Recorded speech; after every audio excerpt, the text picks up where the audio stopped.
Halo, di sini gua akan review film yang baru rilis tahun ini, tahun 2020 yang berjudul Fantasy Island. Fantasy Island ini menceritakan tentang 5 orang pemuda-pemudi yang mendapat menang undian lah, mendapat privilege lah, tinggal di sebuah pulau yang konon katanya akan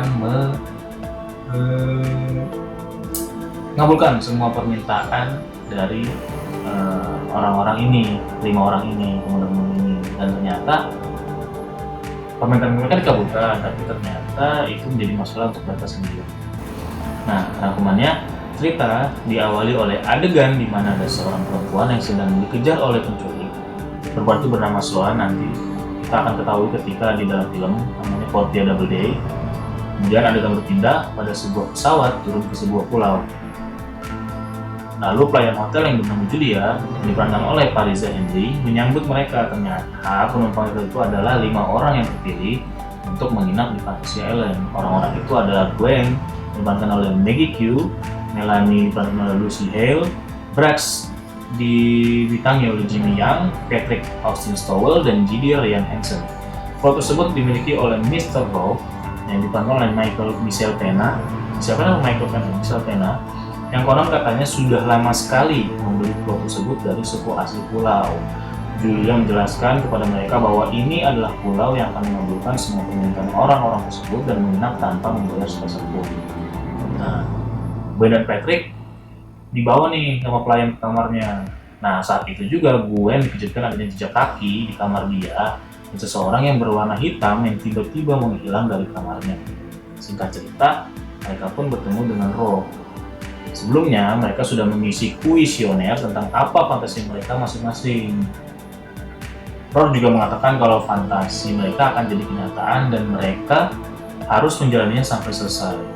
Gidi dan Brax dibawa ke sebuah tempat yang penuh orang sedang berpesta, yang ternyata itu adalah fantasi mereka. Fantasi mereka adalah menginginkan segala, mempunyai segalanya, dan fantasi mereka kira terkabul. Mereka pun berpesta hingga pagi hari. Gwen dibawa ke sebuah ruangan yang ketika dibuka adalah sebuah bar yang pernah ia dan pacarnya kunjungi. Dan ternyata itu adalah fantasinya dia, karena di situ ia pernah menolak lamaran pacarnya ini karena saat itu ia beralasan kalau ia sedang terpuruk.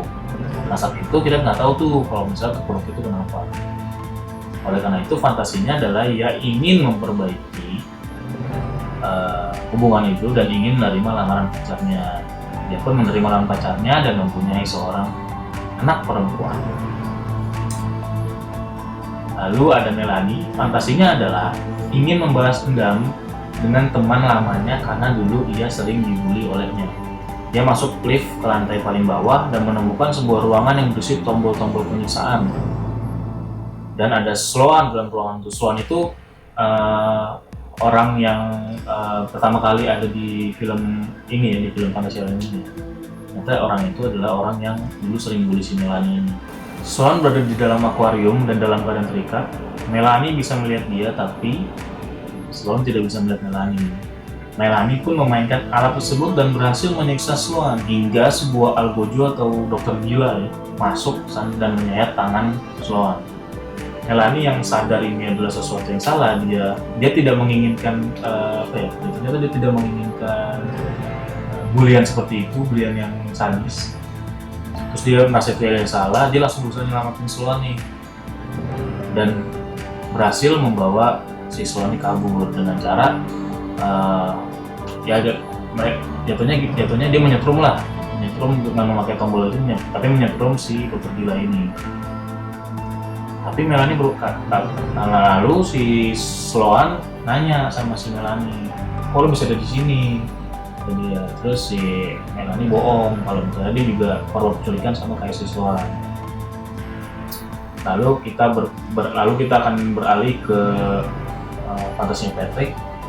Dia bercerita sama Rob kalau misalnya dia ini pengen banget jadi seorang tentara, tapi ada satu hal yang dia nggak akan bisa untuk jadi tentara. Ada satu hal yang dan dia nggak kasih tahu itu kenapa. Lalu dibawalah sama si Mr. Rourke ini ke dalam hutan. Dalam hutan setelah si Rourke meninggalkan si Patrick ini, dia datangin sama seorang misterius nih yang nanti bakal kita ketahuin bernama Damon.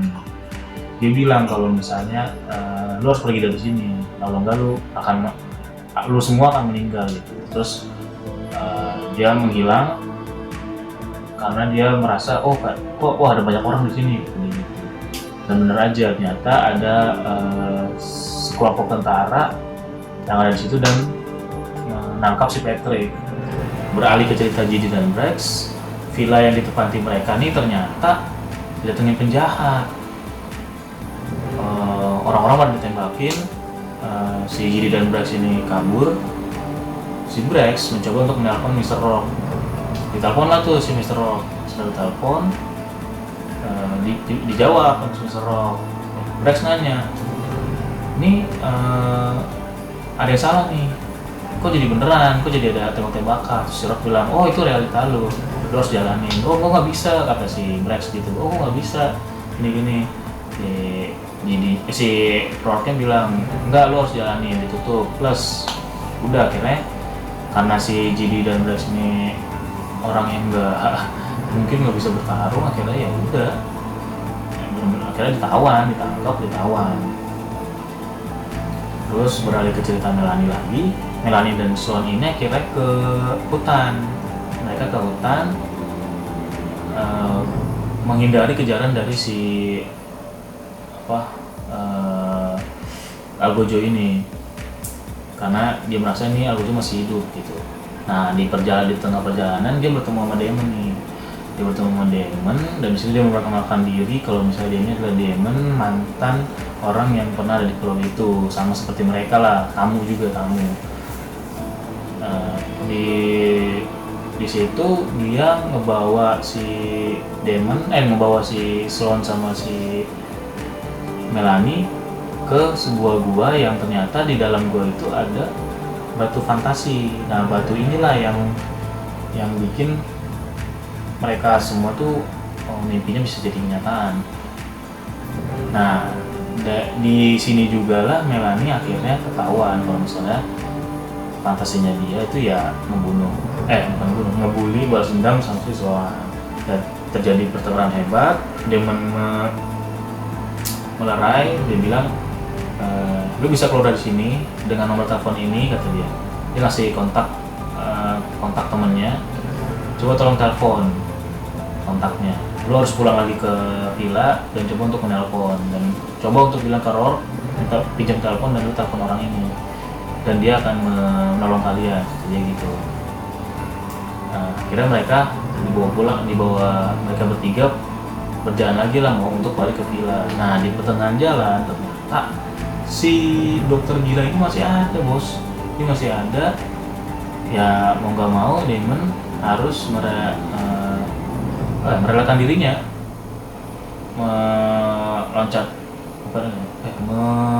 menyeruduk si Algojo ini untuk jatuh ke jurang. Si Damon pun mati. Nah terus berpindah ke cerita Gwen lagi. Gwen bangun nih dari tidurnya, terus dia ngeliat handphone. Di handphone itu udah ada foto dia sama suaminya yang nikah. Terus padahal dia berpikiran ini masih kita kapan nikahnya gitu. Dia ketemu sama Rob, terus dia bilang, oh lu udah 5 tahun nikah, kata dia, dan lu udah punya anak tuh, anak lu, kata dia. Terus dia berpikir, dia bilang, oh ini kayaknya ada yang salah nih, ini ada yang salah, gua tidak menginginkan ini ternyata, kata si Gwen kayak gitu. Nah singkat cerita, Patrick dan ayahnya nih sedang berada di Venezuela untuk menyelesaikan misi untuk menyelamatkan dua orang sandera orang Amerika yang disandra di sebuah villa. Nah ternyata villanya itu adalah villanya J.D. sama Brax. Nah karena mereka berdua ketemu nih Ternyata si tentara itu tuh mau menyelamatin mereka berdua ternyata di misinya mereka. Terus di situ jadi tertembak, dia mati, dia meninggal. Ayah Patrick pun juga dia tertembak oleh peluru-peluru dari penjahat ini, dan yang selamat hanya si Patrick dan Rex, dan mereka pun kabur. Nah, terus Melanie berhasil menelpon suami Sloan dan sebentar lagi pesawat itu akan datang, dia bilang gitu. Terus Gwen berhasil menemui Rourke. Di sini Rourke menjelaskan kenapa dia ada di sini. Dia di sini karena ia ingin menghidupkan kembali istrinya yang sudah meninggal. Oleh karena itu, ia menetap terus di sini dan bekerja di pulau tersebut agar istrinya bisa terus hidup sesuai fantasi yang dia inginkan. Gwen pun meminta fantasi yang baru karena ia merasa bukan fantasi sebelumnya yang ia inginkan. Ia menginginkan fantasi ketika ia tidak berhasil menolong temannya yang sedang terjebak di apartemen yang terbakar. Tarik ulur terjadi dan akhirnya Rourke mengiyakan. Gwen pun memasuki ruangan dan ketika terbuka, ia sedang berada di apartemennya yang terbakar. Orang-orang panik dan salah satunya adalah Ginny dan Rex. Gwen mencoba memanggilnya, tapi mereka tidak mengenalinya. Ia pun keluar, mencoba meminta bantuan polisi yang sedang berjaga. Ternyata polisi itu adalah Patrick. Lagi-lagi dia tidak mengenali Gwen. Patrick pun seperti terlihat pengecut dan mengatakan bahwa dia harus menunggu anggota pemadam datang. Gwen yang tidak sabar mencoba menyelamatkan temannya, si Nick ini, sendirian tapi tidak berhasil, lalu pingsan karena kekurangan oksigen. Tidak lama Gwen ditolong oleh si Julia, pemandu hotel yang pertama kali kita lihat. Lalu dia berasa aneh, kenapa Julia bisa masuk ke fantasi orang lain dan menyelamatkan dia? Ia pun berpikir kalau Julia itu bukan seperti Rourke yang kejam. Singkat cerita, mereka semua akhirnya berkumpul dan pesawat yang mereka nantikan tiba. Namun pesawat itu hancur tertembak rudal yang berasal dari penjahat yang ada di fantasi GD dan Rex. Melanie pun mengatakan mereka harus kembali ke gua tersebut dan menghancurkan batu fantasi itu. Sesampainya di gua, Sloan sudah memperingatkan agar tidak terpisah, tapi peringatan itu ternyata tidak diindahkan. Mereka terbawa dengan fantasinya masing-masing dan harus mengalahkan fantasinya itu. Gas didatangi oleh GD yang sudah mati, Gwen yang bertemu anaknya yang sedang membunuh suaminya, Sloan dihadapkan dengan sifat jeleknya di masa lalu, Patrick dihantui ayahnya yang sudah meninggal, dan Melanie yang tiba-tiba menghilang. Singkat cerita, mereka berhasil melawan fantasi mereka dan berkumpul lagi. Gwen pun menanyakan perihal apartemen itu, dan ternyata mereka semua mempunyai hubungan dengan Nick. Gwen pun curiga ini adalah fantasi Julia untuk membunuh kita semua di pulau itu. Namun Rourke datang dan berkata bahwa Julia adalah istrinya. Lalu ini fantasi siapa? Mereka bertanya-tanya. Ternyata itu adalah fantasi Melanie sebelum fantasi balas dendam dengan Sloan. Jadi Melanie itu punya fantasi sebelumnya. Jadi sebelum dia punya fantasi yang balas dendam sama si Sloan, dia itu punya fantasi kalau misalnya dia ingin semua orang yang tidak menolong si Nick mati. Nah gitulah, kurang lebih gitu lah. Melanie lah dalam semua ini. Itu karena malam itu harusnya Nick dan akan kencan pertama kali dengan Melanie. Tapi hari itu Nick tidak datang dan ternyata ia meninggal karena kebakaran. Melanie yang membawa bom ditarik oleh Nick ke dalam sumur batu fantasi itu. Melanie pun meninggal. Sebelum meninggal, ia sempat melempar bomnya ke arah teman-temannya. Patrick yang sadar langsung loncat dan menyerahkan dirinya mati untuk teman-temannya, sama seperti ayahnya yang di real world-nya, yang dunia aslinya dia mati untuk menolong teman-temannya. Dia bunuh diri untuk menyelamatkan teman-temannya. Akhir cerita, mereka yang masih hidup, Gwen, Sloan, dan Rex bisa pulang ke tempat asalnya. Rex yang sedih karena ditinggal GD pun meminta agar GD dihidupkan kembali. Rourke mengatakan itu bisa terjadi asal Rex mau bekerja di pulau ini selamanya. Rex pun mengiyakan dan akhirnya yang pulang ke tempat asalnya adalah Gwen, Sloan, dan GD yang dihidupkan kembali. Jadi terakhir itu ternyata di depan itu si GD bilang kalau misalnya Rex tidak akan ikut. Oke, akhirnya mereka pulang. Selesai. Keindahan Pulau Fiji. Jadi syuting film itu di Pulau Fiji ya. Pulau ini emang udah bagus nih. Ini pulau ini udah bagus. Tapi ditambah sama pulau grading ala pulau grading yang dipadukan dengan keindahan Pulau Fiji, itu benar-benar bagus dan bikin dulu kalau misalnya nonton sama istri lo atau pacar lo bisa dulu akan bilang kita harus kesini, kita kita harus kesini suatu hari nanti, liburan lah atau apa gitu. Karena benar-benar bagus visual, sutradaranya itu benar-benar apa ya, mampu membuat apa, seakan-akan pulau ini pulau fantasi, benar pulau fantasi, bukan pulau biasa ini. Terus detail karakternya tuh semuanya tuh punya ceritanya masing-masing gitu, karena si Melanie punya cerita masing-masing, si Gwen punya ceritanya masing-masing, si Ginny dan Bryce punya masing-masing, tapi akhirnya itu mereka akan menyatu dalam satu plot cerita yang menyatu gitu. Di satu titik mereka akan bertemu. Itu benar-benar kalau menurut gue sangat suka untuk film-film yang kayak gitu. Jadi gue dipaksa untuk mikir dulu nih di awal, gimana ya alurnya, ternyata mereka semua tuh dalam satu ruang lingkaran yang sama, ternyata cekam dan aksi yang menegangkan pun mampu dibungkus sama si director ini, saudara ini sangat apik menurut gue. Saudaranya sih bagus banget, saudara sama scriptwriternya itu jempolan gitu. Lalu acting Michael Pena nih. Kalau lu tahu Michael Pena itu mau asal main di Fast Furious sama mungkin film terkenal yang lu akan tonton, Ant-Man sama Fast Furious, dan di situ lu akan lihat Michael Pena yang ngelawak gitu. Emang Michael Pena itu intinya ngelawak basicnya. Nah di sini lu akan melihat Michael Pena yang serius. Dia kan jadi bos tuh, jadi GM-nya ya, game masternya. Serius, nggak ada sama sekali ngelawak, dan bener-bener, tapi walaupun dia acting di luar dari karakternya dia berakting sangat-sangat profesional, bagus.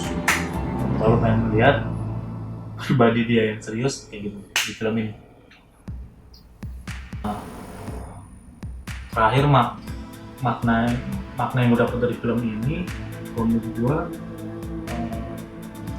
jangan pernah bully orang lain dari kecil, karena bisa jadi kemudian itu akan menjadi balas dendam, jadi luka dari korban yang bully. Karena kan sini Melanie kita lihat dia ada korban bully, jadi dia nggak pede sama dirinya sendiri. Akhirnya ketika dia dapat satu laki-laki yang suka sama dia, terus ternyata dia meninggal, kan dia sakit hati dan ternyata berakar ke semua masalah semua orang. Untuk skor menurut 2 dari 10, film ini tuh skornya 7